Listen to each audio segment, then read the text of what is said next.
classement, dans quel état d'esprit comptez-vous aborder cette rencontre?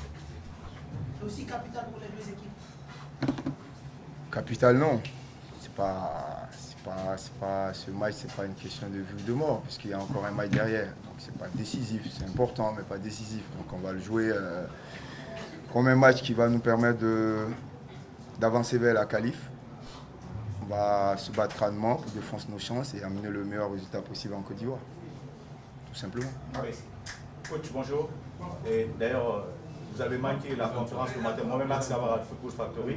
Et on dit que l'autre entraîneur face à la Guinée, on se rappelle, il y a cela quelques mois, Wilmot, qui avait une stratégie envisagée pour affronter l'équipe guinéenne.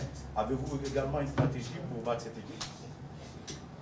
Je pense que toutes les équipes, c'est même dans la vie, on a tous des stratégies.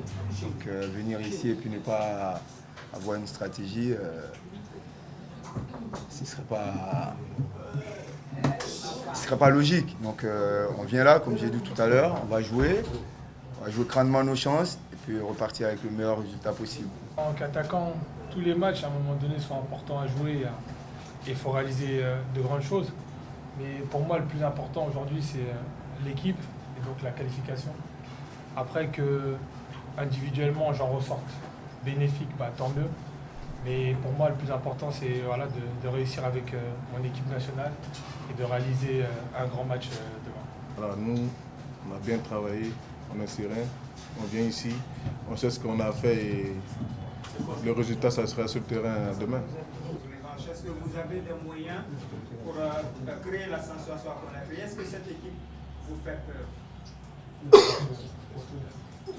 La Guinée, c'est une belle équipe, vous l'avez dit, elle nous a battus à domicile. Donc à partir de là, il faut la respecter. Mais peur, je ne sais pas. Moi et mon équipe, on a peur que de Dieu.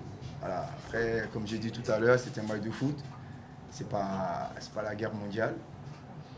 Hein? On jouera ensemble, chacun avec ses arguments. Et comme je vous ai dit, nous, on est venu là pour chercher le meilleur résultat possible pour nous. Après, si le meilleur résultat possible pour nous, c'est le match nul, on le prendra. Si c'est la gagne, on gagnera, tout simplement. Deuxième question, est-ce que votre équipe s'est remise de ces querelles internes qui l'ont miné dernièrement? Je veux parler de ces conflits d'ego. Merci. On avait des querelles? C'est une question. Ouais, moi, il m'apprend, je ne sais pas. Moi, je ne sais pas qu'il y avait des querelles en Côte d'Ivoire au niveau des joueurs. Vous me l'apprenez. La deuxième question, c'est celle-là qui me paraît plus intéressante pour moi. Nabi, c'est un très grand joueur. Et je pense que ce n'est pas le seul d'ailleurs dans l'équipe de Guinée. Vous savez, des garçons comme Komano, Diawara. Mais collectivement et individuellement, le Sili, c'est une belle machine. Donc je pense que si on ne va pas se tromper des cibles en disant que si on sort un habit du collectif, on gagnera le match. Non, il faut plutôt donner une réponse collective aux problèmes que la Guinée va nous poser. Constituer un petit handicap sur le jeu que votre équipe je ne me permettrai pas, peut-être que vous m'avez mal compris. La question était exactement, est-ce qu'en Afrique, l'état des pelouses, comme en Centrafrique, en Guinée, permettent aux équipes composées de joueurs évoluant à l'extérieur de bien s'exprimer?